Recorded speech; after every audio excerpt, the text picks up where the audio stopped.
ជំរាបសួរទាំងអស់គ្នាដែលកំពុងតែចូលមើលនៅវីដេអូមួយហ្នឹងថ្ងៃហ្នឹងចង់ណែនាំឲ្យទាំងអស់គ្នាមកទស្សនានៅសកម្មភាពបន្ទប់ unit នៅ Urban Village Condo ហើយអានេះគឺខ្ញុំកំពុងស្នាក់នៅអគារ H បន្ទប់លេខ5808និយាយទៅនៅទិដ្ឋភាពនៅបន្ទប់នេះវាស្រស់ស្អាត view គឺឃើញទន្លេពីបានឃើញក្នុងវីដេអូ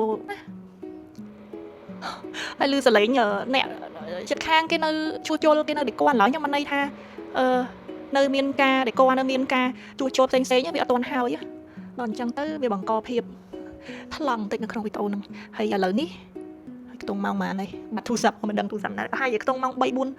ថ្ងៃស្មានដែរនៅខាងក្រៅក្តៅហើយ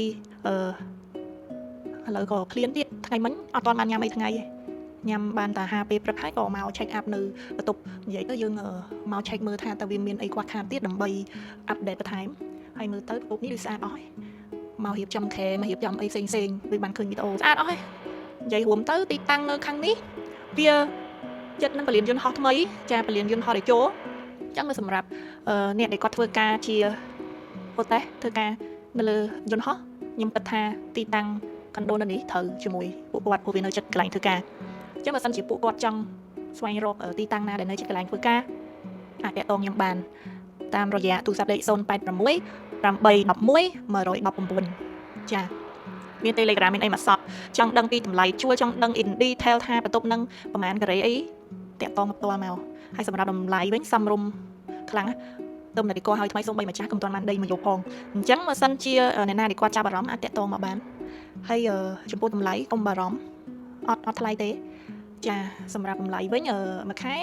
$950ចរចាបានហើយទីតាំង unit មួយនេះដែរមាន2បន្ទប់គេងហើយនិង1បន្ទប់ទឹកហើយដូចបានឃើញអញ្ចឹងមានយកមុខសម្រាប់សម្ភារៈមានគ្រប់សពអស់ហើយទូទឹកកកចក្រានបាយម៉ាស៊ីនបោកខោអាវនិយាយរួមទៅអូតាវ៉ាលីចូលនៅទៀតពាក្យហ្នឹងគ្រប់វីដេអូពេកចាំមើលហោនឹងពាក្យថាម៉េចនិយាយហើយចំពោះខ្ញុំសង្កេតឃើញចំណុចល្អនៅខុនដូនេះព្រីភ្លើងខ្ញុំដាក់គ្រប់កន្លែងចំណុចល្អហ្នឹងមិនមែនបោះខុនដូទេបោះម្ចាស់បន្ទប់ដេកនេះអ្នកកំងខាងដេកឲ្យដាក់ហ្នឹងគឺព្រីភ្លើងខ្ញុំសង្កេតឃើញថាភាគច្រើនណាយើងស្នាក់នៅទោះបីយើងនៅផ្ទះខ្លួនយើងក៏ដោយតែកាលណាព្រីភ្លើងតិចវាពិបាកក្នុងការរស់នៅត្រូវអត់អញ្ចឹងឆ្លងកាត់បទពិសោធន៍ដែលខ្ញុំរស់នៅខ្លួនឯងគឺខ្ញុំដើរដាក់ព្រីភ្លើងកន្លែងនៅខាងមុខខ្ញុំហ្នឹងមាន4ព្រីភ្លើងហើយនៅខាងក្រោយខ្ញុំក៏មានមួយដែរអូមួយអី1 2 3រុនឯណោះអញ្ចឹងសម្រាប់គាត់ធ្វើការងាយស្រួលហើយនៅក្រោយទូក៏មាន2រុនព្រីភ្លើងហើយនៅគៀកទូក៏មាន2រុនដែរច្រើននិយាយរួមទៅសម្រាប់យុវវ័យ Gen Z សម័យថ្មីត្រូវការប្រើគ្រឿងអេឡិចត្រូនិកច្រើនអីអត់បបាយមានព្រីភ្លើងពេញចិត្តមកស្អាតមកនៅខាង Urban នេះ unit មួយនេះថ្មីសាឡាងទៅ hand over ហើយអញ្ចឹងបើសិនជាចាប់អារម្មណ៍តាក់ទងចង់ដឹងព័ត៌មានសួរទៅអត់បញ្ហា